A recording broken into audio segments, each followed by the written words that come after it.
En este video lo que traigo es una explicación sobre lo que es el pasado simple. ¿El pasado simple en qué consiste? El pasado simple tiene dos tipos de oraciones, las oraciones con verbos normales y las oraciones con el verbo to be. ¿Qué es lo que sucede? Que cuando yo tengo una oración con un verbo normal, estas oraciones normalmente van a llevar la palabra did, que did es el verbo auxiliar.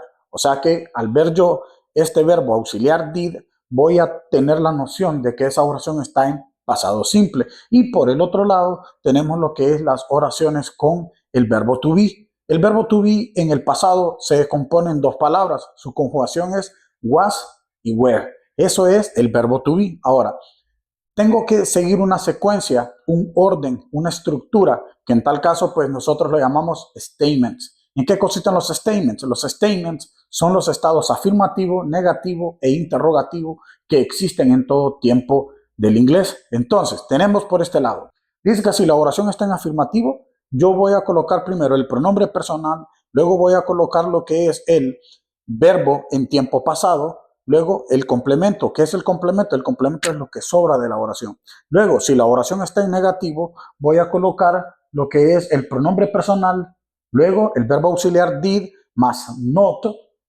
y el verbo que sigue va en su forma base, en su forma normal. Ok, ¿por qué ya no ven pasado? Porque ya llevo el auxiliar did. Y cuando ya está este verbo auxiliar did, este did absorbe la regla del siguiente verbo. Entonces hay que tener presente que nunca se van a aplicar dos reglas para un mismo pronombre. Ok, siempre tiene prioridad el verbo auxiliar. Y por último tenemos que sigue el complemento después del verbo base. Y si es una pregunta, primero se va a colocar el auxiliar did, luego se va a colocar el pronombre personal, el verbo en su forma base y por último el complemento. De ahí tenemos que, como es una pregunta que lleva el auxiliar did, entonces se va a responder con el mismo did y si es negativo se va a utilizar con el mismo negativo. Ahora, con el verbo to be tenemos la siguiente manera. Nos dice que be va a tener dos palabras, que es su conjugación, que es was y were. ¿Qué es lo que sucede? Que la conjugación voy a utilizar was con I, he, she y it, y voy a utilizar were con you, we y they. Entonces tengo que respetar esa conjugación y no confundirlos. Tenemos entonces en este caso pronombre personal cuando la oración está en afirmativo. Primero el pronombre personal, luego sigue lo que es was o were, dependiendo del pronombre personal que les mencioné, la conjugación, luego el complemento de la oración. De ahí, si la oración está en negativo, va a llevar was not o were not, ¿verdad? Que la contracción de was not es wasn't y la contracción de were not es weren't y por último el complemento de la oración. Luego, si es una pregunta, siempre se va a iniciar con was o were, ¿ya? Luego sigue el pronombre personal, de ahí sigue el complemento de la oración. Y lo que reiteraba, como en el caso de las oraciones con verbos normales, si la oración, ¿verdad? Comienza con un verbo auxiliar o con conjugación de verbo to be, voy a responder con el mismo. En este caso, entonces, tenemos was o were, entonces yo voy a decir yes, I was o were, o they were, dependiendo del pronombre personal. Es ahí como se sigue entonces. Regreso con las oraciones que tienen verbos normales. ¿Qué es lo que sucede? Que en las oraciones con verbos normales existen dos tipos de verbos, que son los verbos regulares y los verbos irregulares. Ahora, ¿qué es lo que pasa con los verbos regulares? Que con los verbos regulares yo tengo que aplicar 4 reglas, que estas reglas son las siguientes. Como número 1, agregar una D a los verbos que terminan en vocal E. Regla número 2, agregar la terminación ed a la mayoría de verbos. Regla número 3, a los verbos que terminan en Y, les voy a agregar, elimino la Y, ¿verdad? Por la I latina más ed, o sea, la terminación ied. Y como regla número 4 es que a los verbos que tienen una sola sílaba, o sea, un solo sonido, y tienen consonante o vocal consonante, se va a escribir de nuevo la última consonante más la terminación ed. Esas son las reglas para los verbos que se utilizan, ¿verdad? Con verbos normales. Luego, con los verbos irregulares sí hay que memorizarse todo lo que es su pasado y su participio para poder comprender, ¿verdad? Por tal forma la conjugación del pasado simple. Ahora vamos con los ejercicios. Guiémonos por el primer ejemplo. Yo quiero decir entonces, yo estudié para este examen, entonces sería I studied for this test.